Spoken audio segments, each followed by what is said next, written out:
Hi, everyone, and thank you for joining us for this special sit-down called Meet the Creator. I recently spoke with Sophie Jamison, CEO of Lightning Media and social strategist at Made by Gather. Sophie was previously the Chief TikTok Officer at Made by Gather and at Nerf. If you missed me on the keynote earlier today, I'm Jasmine Enberg, and I'm a principal analyst here at EMARKETER. In the next 15 minutes or so, Sophie and I are going to talk about how brands can optimize their creator partnerships. Sophie, thanks so much for being here. Hi, thank you for having me.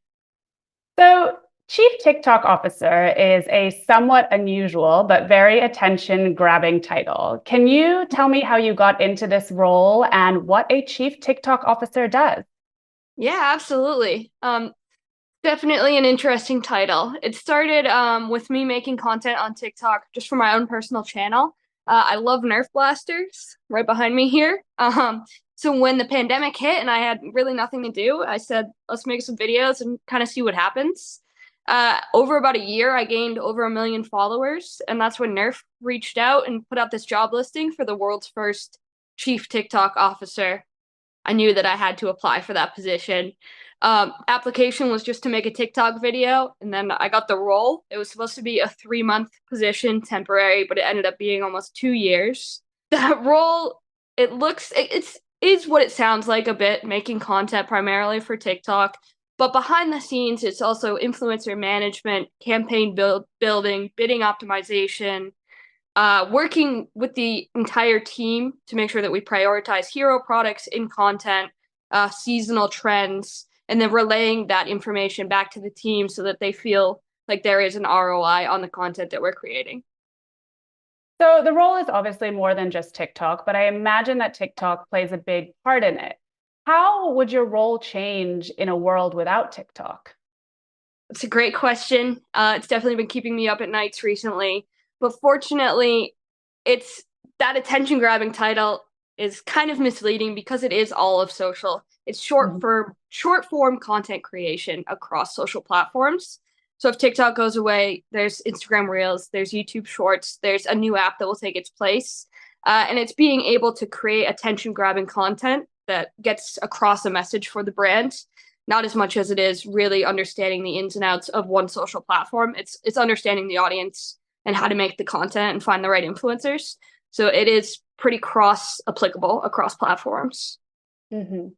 So Nerf and Made by Gather, where you are now, are obviously two very different brands, two very different products with what I imagine are very, very different audiences. Yeah. What do you think the fact that you've been chief TikTok officer for both of these companies says about the role of social media and creators in particular in marketing strategies today? Yeah, that's a great question. It was a change for sure, blasters to toasters. Absolutely. But at the end of the day, it's about understanding that audience and understanding what type of content they want to see. So it's really going in. It's almost like taking a class and just studying these people. Who are the people that are searching for your products and who's purchasing them? And content creators understand how to make content for an audience. There's no reason why they can't then dissect a different audience and create content for that audience. So it's about being very flexible and really just understanding what's resonating and kind of just testing and errors. If a piece of content doesn't work, stop doing it. We have these content pillars. Some are way more successful than others and they're worth pursuing, but making sure that you have differentiative content across that platform and then kind of seeing which one sticks and which ones don't, growing and evolving every day. Mm. So speaking of growing and evolving every day, you also have your own brand, Sophie Lightning, which has over 2.1 million followers on TikTok, and you also have an audience in the tens of thousands on Instagram and YouTube.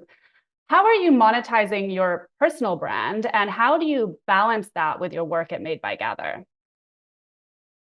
Fortunately, there's this great, I'm learning at one place that I can then apply it into the next place. So it actually gives me really valuable insight of being a creator and then the one working with the creators. The relationships that I have with creators from the Made by Gather side are very special. I understand what good content looks like, so I don't send them briefs. We just let them go for it. They know what they're doing, so we're going to let them do it. It's something that a lot of brands aren't doing right now. And then for me managing this, so I do consulting on the side and of course all this content creation and brand deals. It's just time management, clock out at 5 of one job, clock into the next job at 5:01. And really just checking in with myself every day, making sure that I'm still enjoying what I'm doing, which I am. I still love Nerf blasters at the end of the day. And I love making that content. So I'm very fortunate that I can balance those things and that they help one another very well. Giving up that creative control, though, is very difficult for a lot of brands still. And I think it's one of the reasons that many brands are still kind of skeptical of creator marketing or influencer marketing. How are you sort of trying to bridge that gap? What would you say to that? This is something I'm very passionate about because I've seen it be successful and it can be some of the best marketing campaigns in history, the best ROIs. When creators know what they're doing, and I think that brands need to understand and respect that, it's totally fair to send them guidelines, don't say this word, follow our legal language. That's completely applicable. But they are the creators. It's in their name. So let them create, let them do what they know how to do. They send something back, you can send edits or revisions, but it's really this level of just kind of going against everything that you've ever known in marketing and giving them the control and the freedom to do it because they've proven that they can do it. And I think that brands forget that. If they have X amount of followers, they know what they're doing and they can do it. So let them do it for you. Do you have an example of a successful campaign that you'd be able to share with us? Ooh. Or a successful piece of content or something that stood out to you recently? I think, that's a great question. I mean, initially, like, I was the perfect fit for this Nerf position. That was originally, a PR marketing move. So it's finding those people that are already in that community and already have a fan base regarding your product. So a lot of what we're doing at Made by Gather right now is finding these people. They might be micro influencers, but if they're already talking about air fryer recipes, it makes complete sense for me to send them an air fryer and have them make that content for both of our channels. That's one of those examples. So you and I have talked a bit before about the need for this symbiotic relationship between brands and creators. Besides, not giving up creative control and letting creators do their thing, what other mistakes are brands making when they're working with creators? Oh, so many. How much time do we have? No. I think the first thing is they just look at follower count or vanity metrics, and they say, okay, this person has 1 million followers, we'll pay them this amount, and it will work. And that's just, you can't fit a circle into a square type of shape. Sometimes those smaller creators, like I was saying, that already have that niche community are a much better use of that time and money. So it's not always just, the biggest person on the app. That's not always the most successful campaigns. And yes, definitely the creative control is a huge one. And I think just having conversations with the creators and instead of just saying, here's an air fryer, make a video, say, here's the air fryer, here's why we're passionate about it, here's what makes it different, here's why people are going to sell it, here's its point of parity in the aisle. So they can really understand that product and then have a better implementation into their content. Where I think a lot of times brands are just like, here's the product, here's the brief, go. Whereas a creator, it's actually helpful to know the marketing strategy, the product information, and work with the brand. The last thing I'll say too is long-term relationships are always better. So consistent pieces of content with the creator. My favorite brand deal that I personally have right now, it's just for a year, 15 pieces of content, super organic. That is what is going to perform well, and that's what's going to keep the creators and the brands happy. Absolutely. And that's something that I've been seeing a lot in my research too, that these longer term relationships tend to perform much better. The problem with that, though, and something that we're seeing is that as the market has become saturated with creators, I mean, there's so many people looking to monetize their content, particularly through brand deals. The competition is really fierce because you're seeing these marketers prioritize longer term relationships, and many of them are already in those relationships, meaning that there's fewer brand deals to go around. So let's talk about the flip side of the question I just asked you, which is what mistakes are creators then making when they're trying to score a brand deal or work with a brand? Yeah. Once again, how much time do we have? I think the first and foremost is finding brands that they want to work with that don't fit into their content. If you have a community, unless you're a super broad creator, which really most are not, you have this niche community and there's products that are going to fit well into your content. You don't want to force it. I think that that's the biggest thing. If I'm talking about Nerf blasters every day, that makes complete sense. It would not make sense for me to then try to sell like leggings tomorrow. That just doesn't work. So as a creator, it's not always about the money. It's also about this relationship that you have with your community. It's the most important thing. That is why you are successful. So you do not want to tarnish or damage that in any way. Working with brands that are reputable, products that you actually like. I know it can be really hard to turn down a great offer, but long term, that is the best decision that you can make. There were some brand deals I took 4 years ago that I honestly really regret because they just didn't fit with the content. But when, it's your first couple of emails, you get so excited about it that you kind of miss the bigger picture. And then just basic stuff, be responsive, hit the deadlines, understand that there's human beings on both sides of this. And like for me on the Made by Gather side, my success is measured by your piece of content. So kind of understand that and value it. It's not just a paycheck. It's also like something that could grow into a larger relationship. It's also measuring someone else's success and really just put in the time and the effort. Because that's how you're going to get more of them. If you just say it's a one piece of content, give me the money, work on it for 5 minutes, it's not sustainable. So you are probably the most high-profile example of brands bringing creators in-house, right? And helping them with their strategy. Do you think that this is something we're going to continue seeing? And what overall would you say is the value of that? Should every company have a chief TikTok officer?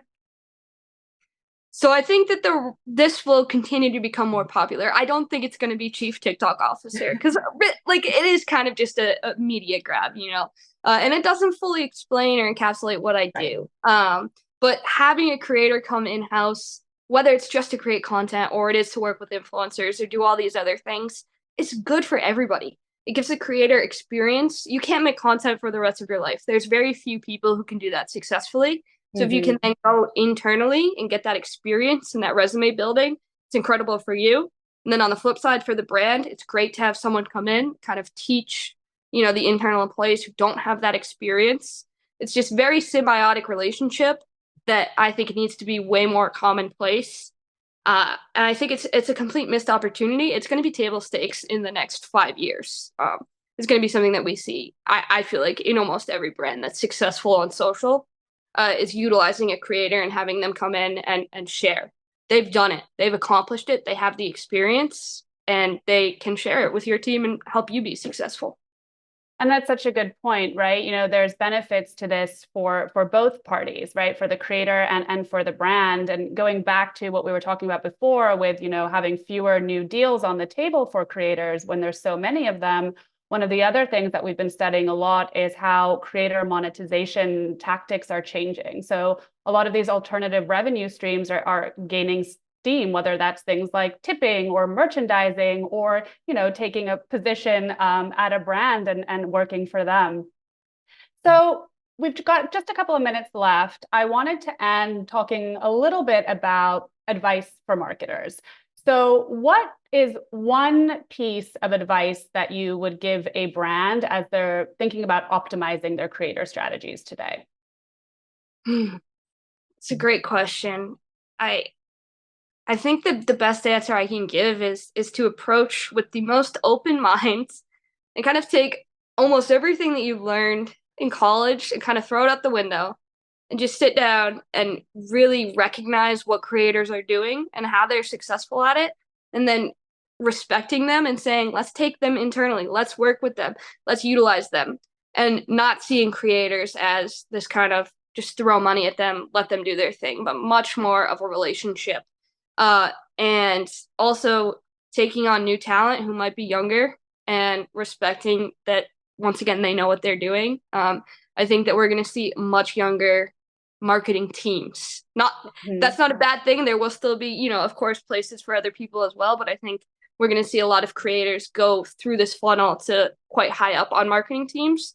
I think that that's a good change. And that's something that you have to be open-minded and willing to work with.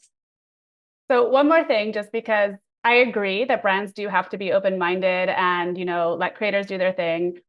What happens when something goes wrong? Because it does still happen. What would you then say to marketers? How do you solve for that?